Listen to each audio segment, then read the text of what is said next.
He said that each one does according to the disposition on which one has been created. So I feel that even whatever I did in the past, that was, if at all it was a protest, it was protest against the organized religion, not against the belief. Right. Belief in God, no. That was not my intention. But the middleman, those who assume the author, those who pretend, and for them this term has been used in India, Bhu Devta, those who portray themselves as God on earth, they are the authoritative, and nobody has appointed them, self-appointed people. I feel, and very strongly, that religion is a medium to establish relationship between, if you believe, I'm not saying for everybody, I'm saying this only for those who believe. This is a medium to establish the relationship between the creator and the creation. No third person should be allowed to come in between. In fact, if you read the history of the Sufi tradition, what is Sufi tradition? These were people, God-conscious people, pious people. This was basically, they realized that they cannot fight the state. Therefore, they withdrew themselves from the state, mind it. I'm not saying they withdrew themselves from the society. No. They went outside the cities. They built their own centers. They did great work in the field of education. But they refused the strong statism and legalism which had taken over the Muslim societies. This was a protest against that. This is what they had done. Here, if you permit me, because I have referred to the Sufi, I would like to give you a reference from famous Sufi who is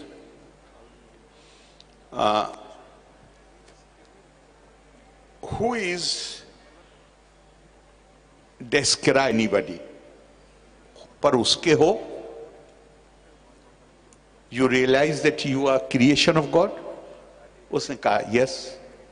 Then he says, agar uske ho, to hamare ho. Kyunki hum uske. This was essentially, this went against that statism and legalism which discriminated on the basis of the religious faith of people. Quran clearly says, Inna allazina amanu wallazina hadu wallazina hadu wan nasara wassabiina man amana billahi wal yawmil akhiri wa amila salihan falahum ajruhum inda rabbihim wala khawfun alayhim wala hum yahzanun. And it does not say at one place. There are 3 verses of almost same words which have been used. Whether you are the one who believe in Prophet Muhammad, you are a Jew, you are a Christian, you are a Sabai. Sabai, as I said earlier, there is a difference of opinion. One group of commentators says that Sabain were the people who used to worship the stars and they lived in a part of Syria. But there is another group of commentators who says the term Sabai has been used for Buddhist. You may be anybody. Finally, you may be anybody. After giving these 4 or 5 names of the denominations, then it says you may be anybody. If you believe in God, if you believe in accountability, what is Punarjanma if not accountability? Rebirth, karma, it is accountability. And if you do righteous deed, then your reward is with God, and you have nothing to grieve about or worry about. Now if you ask a so-called legalist, then he will say no. Everybody is not going to land in paradise. You can land in paradise only if you say this thing and you do this thing. Right. Quran does not say that. Yeah. And this is what Hazrat Nizamuddin Auliya said, but here Ibn Arabi, I consider what he has said is the ultimate. He says, do not praise your own faith exclusively. He is forbidding his people not even to praise their faith exclusively, so that you disbelieve all the rest. Which means, if you do this, you will miss much good. Nay, you will miss the whole truth of the matter. God, the omniscient, the omnipresent, cannot be confined to any one creed. For he says in the Quran, وَلِلَّهِ الْمَشْرِقُ وَالْمَغْرِبُ فَأَيْنَمَا تُوَلُّوا فَثَمَّ وَجْهُ اللَّهِ إِنَّ اللَّهَ وَاسِعٌ عَلِيمٌ. To God belongs the east, to God belongs the west. Whithersoever you turn your face, there is the presence of God. Now you can take it as directions. You can also take it as all-pervading God who is everywhere. Everybody, and then he says, everybody praises what he knows. His God is his own creature. And in praising it, he praises himself. Right. Which he would not do if he were just, for his dislike is based on his ignorance. Right. Beware of confining yourself to a particular belief and denying all else, for much good would elude you. Right. So basically, the message is, in fact, I would like to conclude with a couplet of Maulana Rum, who has beautifully, and remember that his famous book Masnavi, which today, even in USA, this is what these are the figures which are published by the newspapers, that most widely read book. And he claims in the beginning of the book that in this book he has collected the essence of the Quran, and the rest he has left for others to wrangle about. But the essence is here. And there he says, Tu baraye wasl kardan amdi. The purpose of religion is to bring people together. Ne baraye fasl kardan amdi. The purpose of religion is not to sever people and send them in different directions, but to bring them together, and that can happen. That cannot happen by bringing everybody, insisting that you all believe, you have the same belief, you have the same practices. No. The harmony and unity is created when we learn to respect differences, when we learn to accept differences. And this is what Indian ethos right from beginning, where it has been emphasized. Ekam sad vipra bahuda vadanti. The truth is one, but those who know it, they describe it variously. And as Swami Vivekananda has said in the Parliament of Religions, he quoted from an Indian scripture, Ruchinam Vaichitriya Dirju Kutil Nana Padjusham Nirnameko Gamyas Tomsi Paisa Marnav if. He said that we Indians, at that time the population must be about 35 crores. He said, we start our day with this prayer, that, oh Lord, like various rivers, rivulets, streams, they originate from various sources. They traverse their way, They take straight and crooked paths, but they all ultimately merge into the sea. Likewise, we human beings, depending on our nature and disposition, we take different paths, but ultimately we merge into, our aspiration is to merge into you only.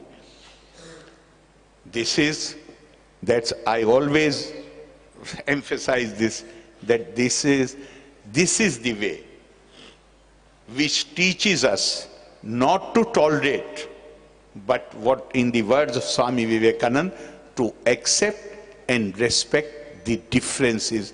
And this is, India has a message to give to the world. Because we do not, in fact, Swami Vivekananda himself, he says that when somebody talks of tolerance, I feel insulted. As if the other person is trying to tell me that I can practice my faith, my belief, because he is nice to me. No, that is not our tradition. Our tradition is tradition of acceptance and respect of differences. I am sure by our conduct, we will give this message effectively to the whole world. Thank you very much. Thank you. So, I'll ask you a few questions based on some of the observations you made. Yes. Then towards the end, we'll also ask one or two questions from the audience. So basically, let me start this thing. Octavio Paz, who was the Mexican ambassador and Nobel Prize winner, he was the ambassador to India in the 60s. Octavio Paz. Yes. His famous book on India. That's right. Yes. So there is one sentence there which says, Islam came to India fully formed, and the two religions stared at each other in mutual incomprehension. Basically what he was trying to say was that many of the religions that evolved in India grew next to each other, but Islam came fully formed, and there was inability on both sides to understand what the other religion stood for. Do you think this statement still holds? The statement of an outsider who's observed the two communities? And that is his understanding, and mostly based on his observations of what normally transpires in northern India. But if you come to south, that's right. Here you have Cheraman Perumal Mosque, which Keralites believe was built, and on the border of Karnataka, which Keralites believe was built in 629. That is 3 years before the death of the Holy Prophet. And if you come there on the day of Dasahra, when the Keralites normally establish, there is a special ceremony which is called Vidya Rambam. Then there is a huge, long line outside the mosque, and it is the Hindu infants, the Hindu families bring their young children to the mosque for initiation into education. And who does it? The Imam of the mosque. And what he does? What I have been told. He makes him read certain Sanskrit letters and words. And there is a huge line.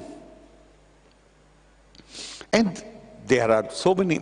I think as ambassador, he must have lived mostly in Delhi and not visited South India much. So North India, yes, to a certain extent, this statement is yes. Okay, so coming from what you made an observation about, that Islam started as a religion of the Arabs. Now, the thing is, after coming to various states, do you still think that there is an Arabization of, say, Indian Islam happening, where some of the more extreme elements are taking a more literalist kind of views of some passages from the Quran? Or do you think there is an Indian Islam that's also developing, which has its own legs to move on, which integrates more easily with this nation? Actually, the point which I tried to make in my presentation in the beginning was that even the members belonging to the same family, they do not have similarity of belief and faith. It all depends on your understanding of the thing. Right. What is realization? Right. Realization is Tapa,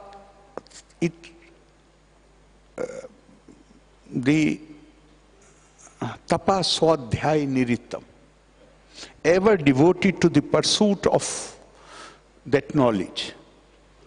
The Indian concept is that there is the essence of the Vedanta as it has been described is that there is one being and every soul is that being in full, not a part of it. And Swami Vivekananda said that my mission is very simple. I want to teach unto mankind their divinity and its manifestation in all walks of life. That divinity, if this divinity is inherent in every being, why we are not able to find it? We are not able to find it because that Brahma lies buried under the layers of Ahem.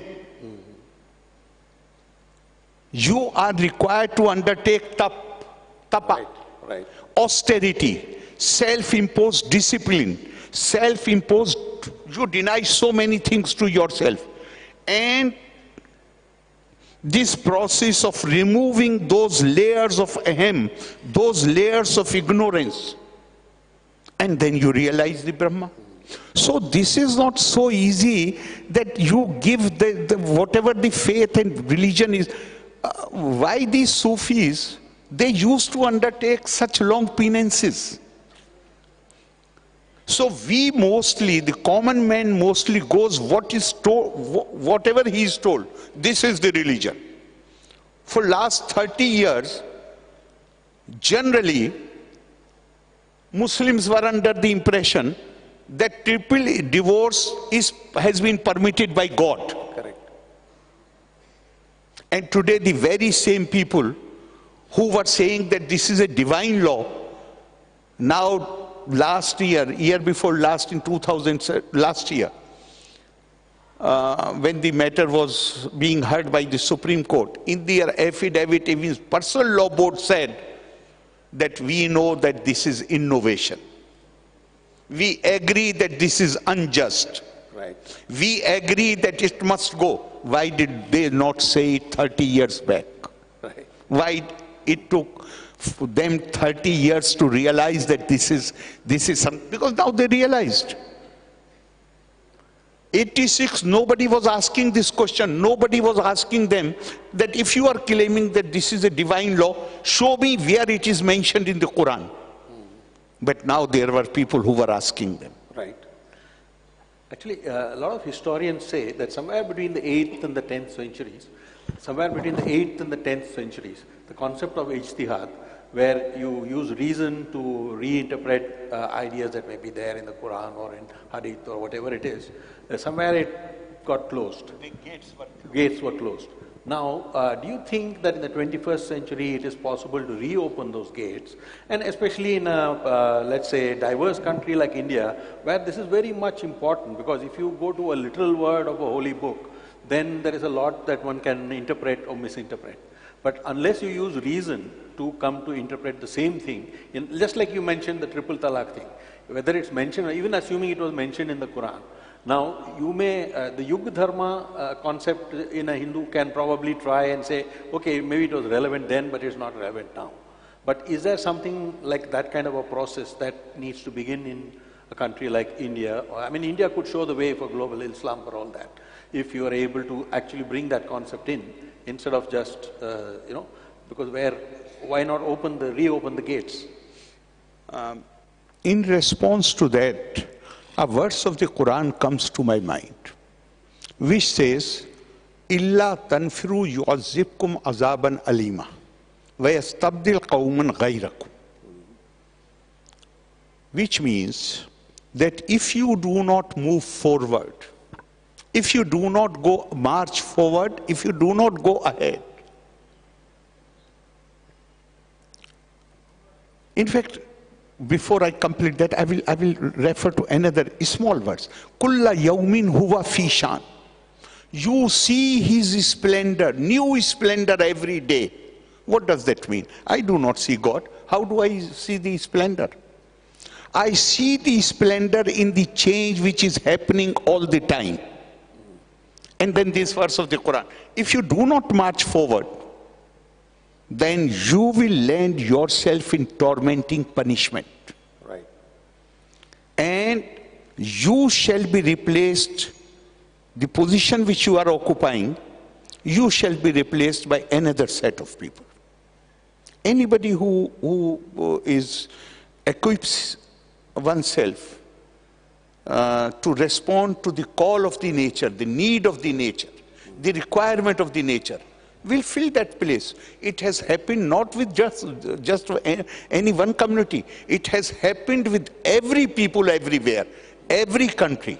If they have responded to the challenges of the contemporary times, which we call Yug Dharma or Desh Dharma or Kal Dharma, there are certain eternal principles, eternal values, right, which is Sanatan. Right. But then there are other values, right, where you have to change according to the times in which you are living. In fact, there is another hadith, prophetic narration, which says that you are living in times. He's addressing the people who are living in his own times. You are living in times where if you ignore even 10% of what is being prescribed today, you will be destroyed. Right. But the times will come when even if you follow 10% of what is being prescribed today, you will be liberated. Right. I'll ask you one last question and then get one or two questions. Yes. From there. One is more contemporary. I don't know if you want to contact in the context of the course. In fact, before you ask me that question, a former RSS chief, Sudarshanji, yeah, one day he called me and he told me about this hadith. But he said that I want to quote it, but I am without the original text, I don't want to quote it. Right. So Arif sir, can you find it for me? I had, till that time, I had not read this hadith. Okay. But then because he had given me this task, Right. so it took me about 3 days to find the original text. Right. And then I sent him. So I want to remember him, because it was because of him that I came to know the contents of this hadith. Right. Yes. Okay. So, just a contemporary question. In the context of the Supreme Court verdict in Ayodhya, where a lot of Muslims feel hurt by the judgment, probably true. What would be your advice to those Muslims today? Actually, you had asked a question about ijtihad. It is linked to that. Yes. My feeling is that ijtihad and jihad, they have the same root word. Ijtihad means ratiocination. Right. Right. And the real meaning of jihad is not exactly what is being understood or what is being explained today. Right. The real meaning is knowledge and application of knowledge. So if ijtihad is not there, jihad cannot be there. Correct. Both are interlinked. Right. Ijtihad, generally it is asserted that after the Mongol invasion in 1250, the doors of ijtihad were closed. My, whatever little study and understanding I have, to me that statement is not correct. It was not after Mongol invasion. Okay.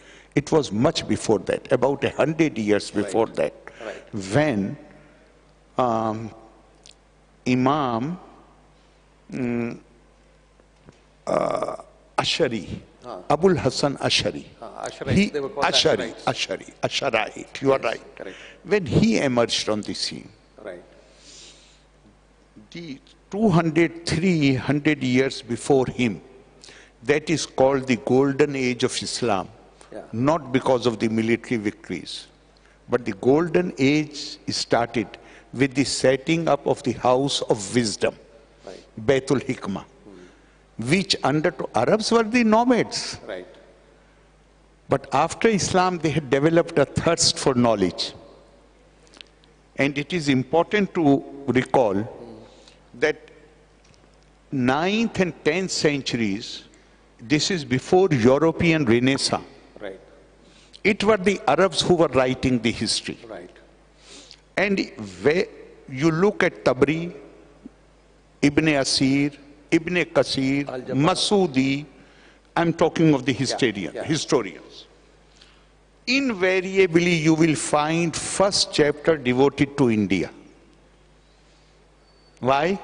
Because according to their belief, they believed that the first man landed on the soil of India. Right. And this narration is attributed to Hazrat Ali, that the first man was landed in India from paradise Adam. Why? Because Indian climate and weather and environment was so human friendly or friendly for human existence that first man was sent here. And then they are full of praises for India. And so each one, the question I asked, you can just I will come to that. Each one of them says that there are 4 empires in the world. The Iranian Empire is known for its majesty, Roman Empire for its handsomeness, beauty, Chinese for their craftsmanship and obedience to law, and Indian Empire is known for its passionate love for knowledge and wisdom. Yeah. And in fact, the tradition goes back to the prophetic saying, where it is reported in the books that Prophet, while sitting in Medina, he said, Ajidu rihal ilmi min biladil Hind. I am feeling the cool breeze of knowledge coming from India. Now there are this great admiration for knowledge. Then 700 verses in the Quran, you are being asked to apply your mind, to reflect, to think, to see, to envision. And then suddenly Ashari says that the door of ratiocination, Ishtihad nothing, ratiocination, application of mind, that door is closed. Assertion is made that the gates of Ishtihad were closed after the Mongol invasion. My view is that invasion happened because ratiocination was stopped about application of reason. Blind emulation, conformist attitude was established about 100 years before invasion happened. Invasion had to happen when you had decided that no more we are going to use our own reason. Right. Yes. Okay. And just the question On? What is your advice to Muslims who after To those, well, you know, it's not now mostly these people, they welcome the judgment. Okay. So they will come to terms. Okay. And why? Because they themselves know that what they were defending was indefensible. It is clear from their own affidavit in the Supreme Court. Right. They were only doing it for public relation purposes too, because they may be saying all these years they might have been unanimous in making those protests, but among them there is a very stiff competition for the leadership. Yeah. So nobody was ready to come forward and say that this is not the real situation. Right. Now they will accept. Maybe 1 or 2 questions from quickly, then we wrap up. Huh? Yes. Dear audience, as we are running really short of time, we are really sorry. We will not be able to take any questions in this session. Oh, okay. So, but can we all have a huge round of applause for this wonderful session? One question, I think. Huh? Okay, we will be taking one question. One question. Okay. Sir.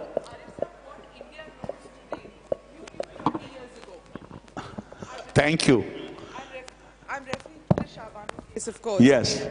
You knew 30 years ago. Did you feel, a personal question, did you feel let down at that time that enlightened people in Delhi, enlightened people in the country didn't stand by you? You were a lone crusader. And what did you feel like 30 years hence? Did you feel vindicated? Were you bitter then? Are you happy now? What is the difference in your personal feeling? Thank you very much for this question. Let me tell you, I was never bitter. In fact, many a time people say you made great sacrifice. I said, no, I did not make any sacrifice. Why? Because ultimately, you want to live in peace with yourself. I had taken 55 minutes of the parliament. And now the government was saying that I had defended the judgment of the Supreme Court. Prime Minister, soon after my speech, Prime Minister wrote a very sweet letter to me next day, saying that he has received so many calls praising my speech. So, but then 3 months later, I do not want to go into the reasons, but he changed his stand. So my point was, in fact, many people give me credit that you did great thing for the Muslim women. I said, no, I'm no feminist. I was really not. Why I should take credit for something which I had not aspired for? I was not doing that. The question was of my personal integrity. I was defending the judgment of the Supreme Court in Parliament, and 3 months later, government says, no, we are going to reverse this judgment because this is interference in the religious belief, according to some people. So the question before me was, in fact, I told them when lot of pressure and lot of persuasion was going on, they were working on me to withdraw my resignation. I said, I don't want to become Birbal of Akbar. One day Akbar said that brinjal, bangan is a lovely vegetable. So Birbal sang praises of bangan. 3 days later he said, this is of no use. Then Birbal found all the faults in the vegetable. I said, I don't want to become that. Right. So it was all question of me living in peace with myself. And that I won't say that people, people do not remember something which happened even 3 months back. Last 30 years, and I used to go, all these years, I have been going to the universities, to so many places to speak. And the first thing which anybody, while introducing me, the first thing they will say, Arif Saab did this. So I don't think this country, people generally say that the public memory is short. It may be short, but if something touches their heart, then they do not forget about it. Last question. Thank you very much. Please, last question, quick. Keep it short. Huh?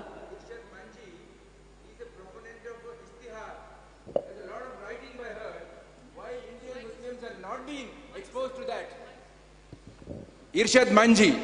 Yeah. She's a proponent of ijtihad and she wrote a great deal about it, and the Indian Muslims have not been exposed to it. Yeah. Saying, why aren't we doing more of that? Why we are not doing? Much before Irshad Manji, Sir Sayyid wrote more strongly about ijtihad. And there were 68 fatwas against him, asking that he should be beheaded. Even Iqbal,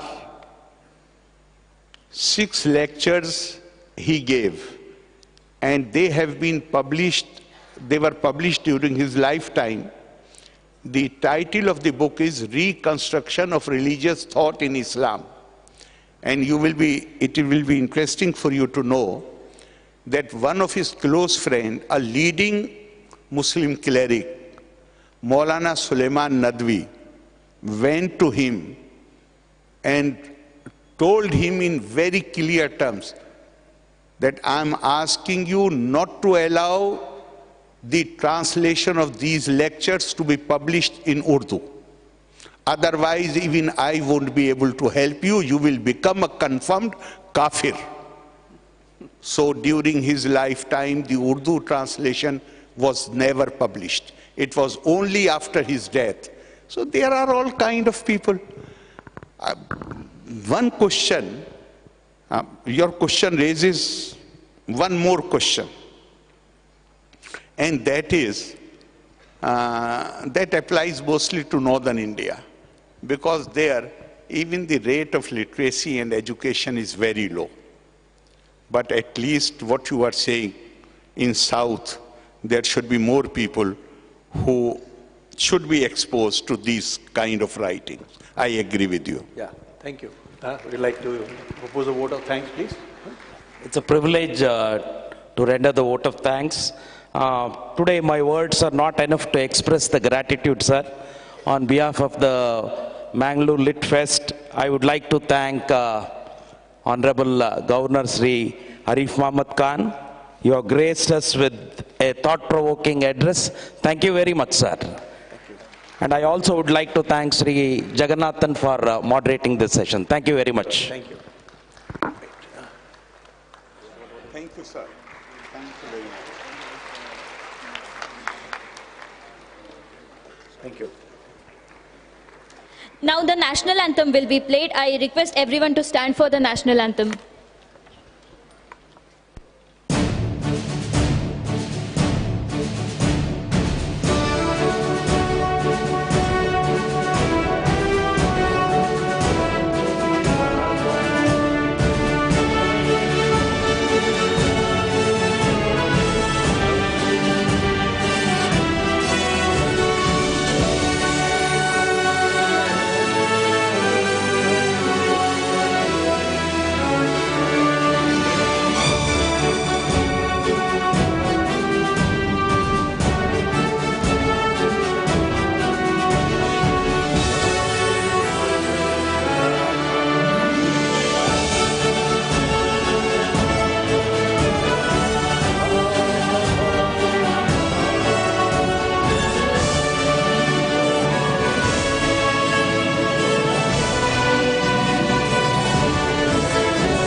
Fantastic, sir. Thank you very much. Pleasure. Always a pleasure.